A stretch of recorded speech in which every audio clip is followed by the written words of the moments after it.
Eu venho de uma formação inicial absolutamente clássica, com uma professora de Belo Horizonte que chamava Ana Lúcia de Carvalho, misturada com o início de um balé diferenciado, de uma certa forma, que o Klaus Viana começava a trabalhar no Rio de Janeiro.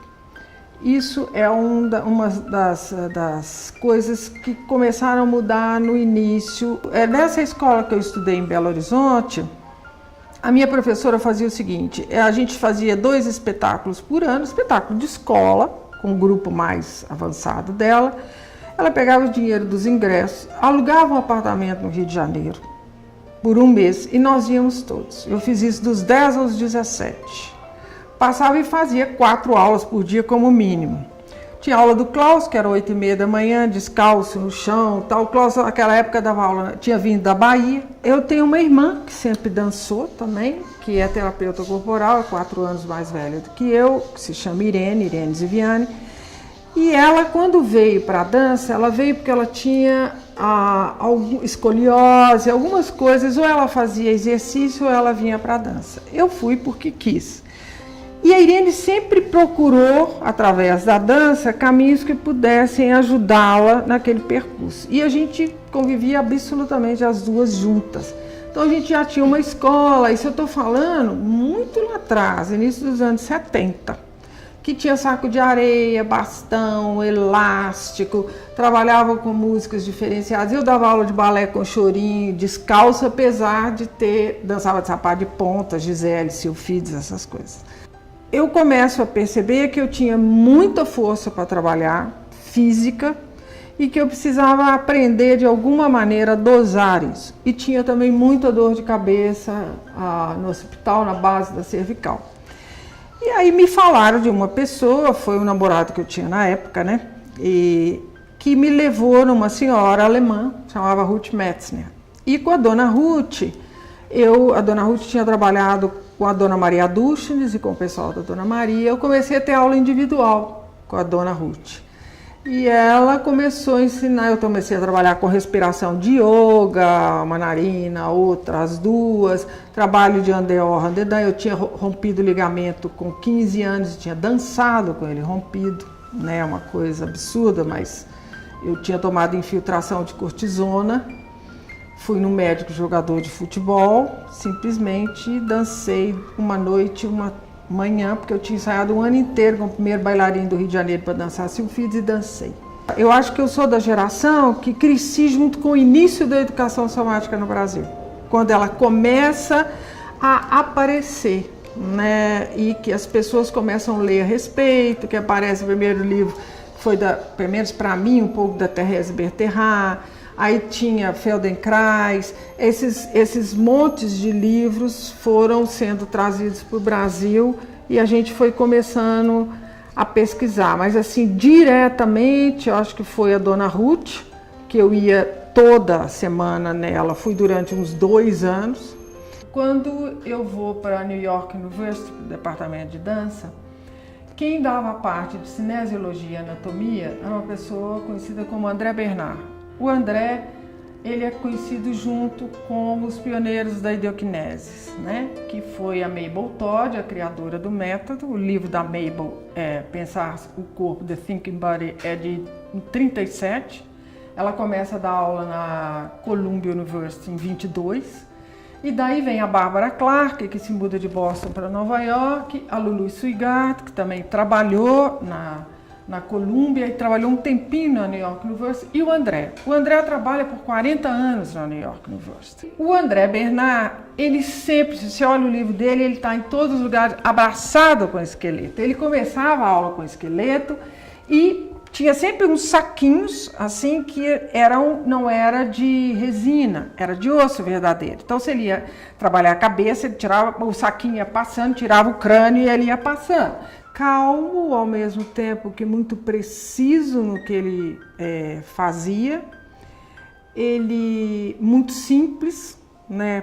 Podia ter aula que a gente saía dali, ia subir escada dentro da universidade, voltar.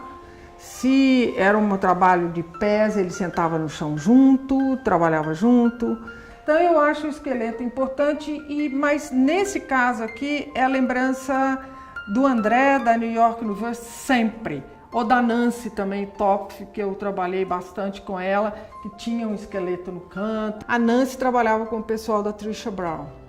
Quem está dirigindo a aula ou o trabalho corporal sabe por que escolher uma determinada imagem. Do rio que desce pelas costas, bate na pedra, sobe pela frente. E não vai ser à toa que o rio corre por trás e sobe pela frente.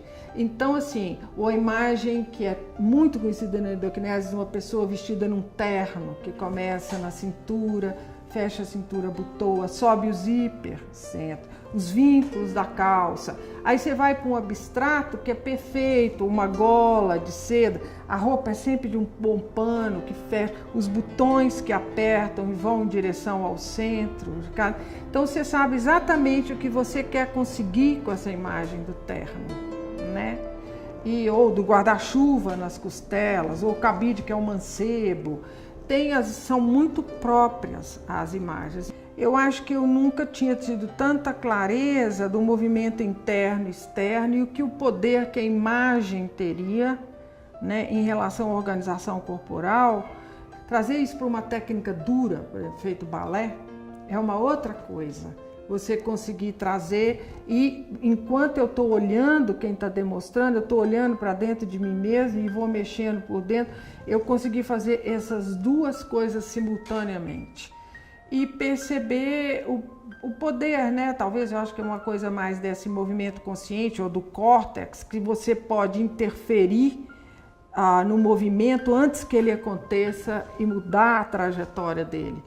Isso, quando você está em movimentos seus, no seu tempo, não é que é fácil, mas é mais possível. Agora, quando você entra em movimentos no qual você tem em posições externas, de uma variação específica, de uma contagem específica, tudo com um grupo de pessoas, com espaço, se você não virar, você leva um chute, é mais difícil. Você tem que sobrepor camadas para que isso seja corporificado, embodiment, né? Você vai.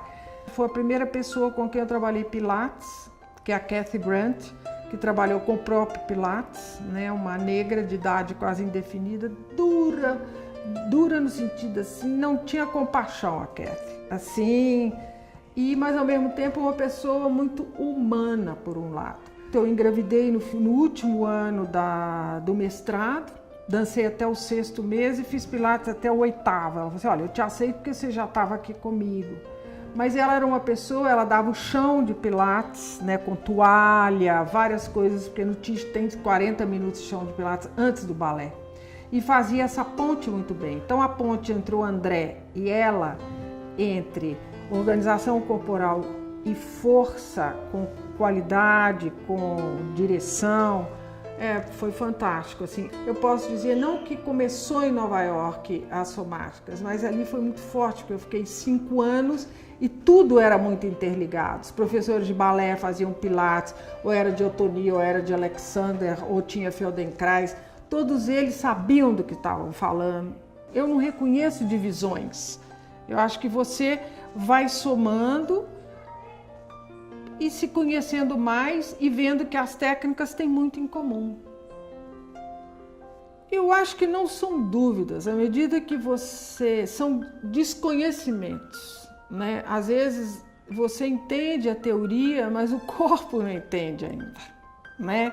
Ele precisa de um tempo para entender e ter uma possibilidade de achar diferentes saídas, que não são as mesmas para todo mundo, né?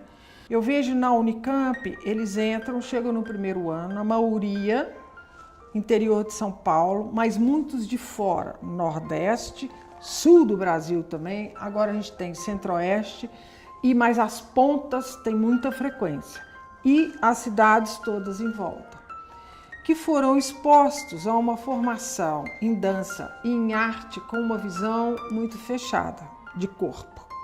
E eles já chegam formados com isso, com uma certeza, e trabalhado a pior do que eu fui, em cima de uma forma não inteligente, porque eu ainda fui exposta a uma formação com pessoas que na Itália a gente chama de mestiere, pessoas que aprenderam com os mestres. Não é de mudar o corpo, é a cabeça. É uma flexibilização da cabeça no sentido de aceitar novas propostas, não impor. Aceitar novas propostas e ver que aquilo faz sentido e que não vai adiantar julgar, achar que pode deletar igual o computador o que ele já tem no corpo. Não vai poder deletar. Então eu tenho que lidar com aquilo e é bom que eu olhe o que eu tenho. Porque quanto mais eu olhar, mais rápido eu consigo dar outro passo. Então isso é desafiador. Que ele aproveite os anos que estão lá dentro. Eu vou falar de onde eu estou, que é a Unicamp. Eu falei, olha, você não perca tempo aqui dentro, porque você não tem só o departamento de dança, você tem o que você quiser aqui. De línguas, as exatas, a bibliotecas enormes, facilidade de acesso. Quando você sai daqui, você não vai ter mais isso. Toda escolha política, toda posição que você toma, ela tem um lado político. Se você lida com o ser humano e aprende a respeitar cada um deles, na sua posição, nas suas crenças, no corpo que tem, de onde vem, acho que de uma certa forma isso é uma política em sala de aula, é um respeito ao outro e à voz que ele tem. Respeitar o outro é um ato político. Deixar que todos, 30 numa sala de aula, sejam escutados dentro da coisa, é uma política, eu acho. O silêncio sempre fez parte da somática. Você não escuta se você não está em silêncio. Não é o silêncio só verbal, é o silêncio da mente barulhenta, né, que vai. Eu acho que é espiritual também. E tem também quando você se equilibra um pouco mais. Eu acho que esse equilíbrio nem sempre é físico. Você aprende ou às vezes a gente aprende, mas não consegue. Mas consegue se respeitar, se escutar. Eu acho que a pessoa atinge um nível espiritual um pouco diferenciado. Mas essa atenção plena, como que eu acesso a mindfulness, né? Ou junto ao awareness, tudo a gente já faz na somática. E na verdade, eu falando com você, ao mesmo tempo estou ciente que tudo está acontecendo, não me deixo interferir e não intervenho, mas eu sei que eu estou aqui, né? E essa consciência. Então, estou me atrevendo a sentá-los 3 minutos, é uma glória no chão e depois meditação caminhando ou desacelerando uma volta numa sala grande. Outro dia deu quase 15 minutos, eu achei que eles iam ter um troço, mas foram, enfim, acabamos todos com o mesmo pé e eu acho que isso vai gerar uma tensão rápida depois, né? Ou pelo menos um saber que eu posso sentar e me acalmar. Como acessar isso?